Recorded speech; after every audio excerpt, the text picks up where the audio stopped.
Hello friends, welcome back to the channel.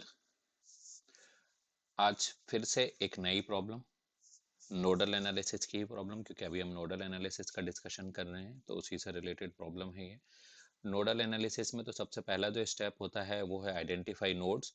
तो हमने यहाँ पे नोड आइडेंटिफाई कर लिए। ये हमारा फर्स्ट नोड हो गया, ये सेकंड नोड हो गया, ये थर्ड नोड हो गया, और चौथा जिसको हम ग्राउंड पोटेंशियल पे कहते हैं डेटम नोड, तो ये हो गया नोड 4। इसके बाद हर नोड का हमें वोल्टेज मेंशन करना होता है। तो V1, V2, V3 और ये V4 है ना, जो V4 इज इक्वल टू 0। तो अ, इसको हमने कैसे नोड आइडेंटिफाई किया या इसके क्या स्टेप्स हैं, इसके बारे में जो एक मैंने पूरा डिटेल्ड वीडियो बनाया हुआ है, जिसकी लिंक आपको आई बटन पे मिल जाएगी। इससे रिलेटेड जो सॉल्व प्रॉब्लम है वो एक प्लेलिस्ट के लिंक भी आपको आई बटन पे मिल जाएगी, जहां पर जैसे आप यहाँ देख रहे हैं कि क्वेश्चन नंबर 9 है, यानी इस बेसिक इलेक्ट्रिकल इंजीनियरिंग के सॉल्व प्रॉब्लम के सीरीज में 8 प्रॉब्लम्स का सॉल्यूशन मैं ऑलरेडी अपलोड कर चुका हूँ। वो आपको उस प्लेलिस्ट में मिल जाएंगे। आगे बढ़ने से पहले मैं आपको याद दिला दूं कि अगर आपने मेरे चैनल को सब्सक्राइब नहीं किया है तो जल्दी से सब्सक्राइब कर लीजिए, घंटी बजाना बिल्कुल मत भूले, और लाइक कीजिए, कमेंट कीजिए, शेयर कीजिए। तो चलिए शुरू करते हैं अपनी प्रॉब्लम का सॉल्यूशन। अब सबसे पहले जो स्टेप है, हमने वोल्टेज आइडेंटिफाई करने के बाद केसीएल लगाना। तो यहाँ पर देखें, जो V1 वोल्टेज है, यहाँ पर ये एक वोल्टेज सोर्स लगा है, तो यानी ये हमें नोन है। यानी V1 की जो वैल्यू है, V1 is equal to 10 volt. तो जब V1 10 वोल्ट है तो अब हमें नोड 1 पर केसीएल लगाने की जरूरत खत्म हो गई। तो अब हमारे पास कौन कौन से वोल्टेज बच रहे हैं, V2 और V3। इन दो नोड पर ही हम नोड एनालिसिस लगाएंगे। तो एट नोड 2, जब नोड 2 पर एनालिसिस करेंगे, केसीएल लगा रहे हैं हम, तो देखिए नोड 2 पर करंट, एक करंट तो हो गया, ये तो V2 माइनस V1 यानी V2 माइनस 10। तो this will be equal to V2 minus 10 upon 2 plus दूसरा करंट, इसको भी हमने अभी आउटगोइंग मान लिया, V2 माइनस V4 अपॉन 8। तो V2 अपॉन 8, क्योंकि V4 की वैल्यू 0 है, plus V2 minus V3 upon 6। This will be equal to 0। जब इसकी वैल्यू 0 हो गई तो इसे जब सॉल्व करते हैं हम, तो सॉल्व करने के लिए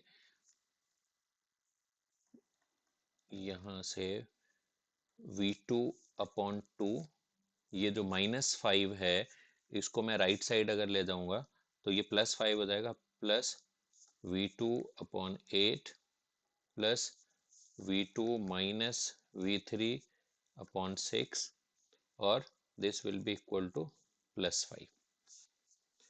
इसका जो एलसीएम है दैट विल बी 24।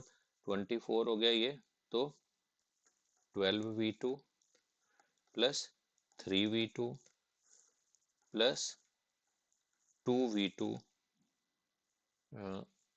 24 है ना, 4V2 है, 4V2 minus 4V3, this will be equal to 120। so this will be 12 3 15 19, 19V2 minus 4V3, this will be equal to 120। so this is equation number 1। अब इसके बाद एट नोड 3, नोड 3 हम KCL लगाते हैं। तो नोड 3 पर जब हम केसीएल लगाएंगे तो यहाँ देखेंगे, अभी देखो नोड 1 पर हमने केसीएल नहीं लगाया क्योंकि हमें V1 की वैल्यू नोन थी, इसलिए अभी इस 4 ओम का रोल नहीं था।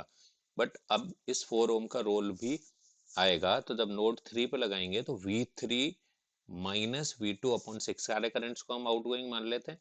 तो V3 minus V2 upon 6 plus V3 minus V1, ये वाला जो वोल्टेज है, अपॉन 4। तो V3 माइनस V1 की वैल्यू 10 है, तो V3 माइनस 10 अपॉन 4 प्लस दूसरा करंट जो है ना, ये 8 एम्पियर, ये भी हमारा क्या है, आउटगोइंग है। तो +8, this will be equal to 0। तो फर्दर इसको अगर हम सॉल्व करते हैं तो ये इसको मैं सीधा अगर इसका इक्वेशन लिखूं तो दिस विल बी 4v2, में टाइम सेव करने के लिए सीधा इक्वेशन लिख देता हूँ, 4v2 minus 10v3, this will be equal to 132। तो ये इक्वेशन नंबर 2 हो गया। तो एक हो गया इक्वेशन नंबर 1, दूसरा हो गया इक्वेशन नंबर 2। और चूंकि 3 नोड थे बट v1 की वैल्यू हमें नोन थी, तो इसलिए हमें 2 ही अननोन बचे, v2 और v3। 2 अननोन है, 2 इक्वेशन है। अब दोनों इक्वेशंस को सॉल्व कर सकते हैं। सॉल्व करने के लिए मैंने एक शॉर्ट वीडियो अपलोड कर रखा है कि कैलकुलेटर से ये इक्वेशंस कैसे सॉल्व करते हैं, उसकी लिंक आपको आई बटन में मिल जाएगी। तो जब इनको सॉल्व करते हैं तो v2 की जो वैल्यू आएगी, this v2 will be 3.86 and v3 will be minus 11.65 volt. अब हमें तो करंट चाहिए था 8 ओम के थ्रू, क्योंकि हमने अभी वोल्टेज निकाला है। एग्जाम में आप ये ध्यान रखिए, ये देखिए कि क्वेश्चन में पूछा क्या है। अगर क्वेश्चन में पूछा है करंट निकालना है और आप केवल यहाँ पर V2 V3 निकाल के छोड़ देते हैं तो आपका क्वेश्चन इनकम्प्लीट है। हो सकता है इवेलुएटर आपको पूरे मार्क्स ना दे। तो हमें देखना है, यहाँ पर I पूछा है यानी करंट पूछा है। ये करंट कौन सा है? करंट थ्रू 8 ओम। और करंट थ्रू 8 ओम क्या होगा? V2 minus V4 upon 8। तो V2 की वैल्यू कितनी है? 3.86। तो हम अगर इसके बेसिस पर I की वैल्यू निकालें तो I will be equal to V2 minus V4 upon 8, और V2 की वैल्यू है 3.86 upon 8, so this will be equal to 0.48 ampere. तो जो हमारा आंसर है वो एक्चुअली ये है 0.48 एम्पियर। तो जब भी आप एग्जाम में सॉल्व कर रहे हैं तो ध्यान दें कि क्वेश्चन में पूछा क्या है। ऐसा नहीं कि नोड एनालिसिस लगाया, नोड वोल्टेज कैलकुलेट किया और छोड़ दिया। अगर क्वेश्चन में नोड वोल्टेज पूछा है तब तो ठीक है, बट अगर किसी ब्रांच के थ्रू करंट पूछा है तो आपको उस करंट की वैल्यू कैलकुलेट करनी होगी, नहीं तो हो सकता है कि इवैल्यूएटर आपको पूरे मार्क्स ना दे। ये चीज ध्यान रखिए ना जब भी आप क्वेश्चन सॉल्व करने हैं एग्जाम में तब। तो उम्मीद है कि आपको ये प्रॉब्लम समझ में आ गई होगी। इसी तरीके के और प्रॉब्लम्स के साथ हम मिलते हैं नेक्स्ट वीडियो में। तब तक के लिए चैनल से जुड़े रहिए। मिलते हैं नेक्स्ट वीडियो में। Bye bye, thanks for watching.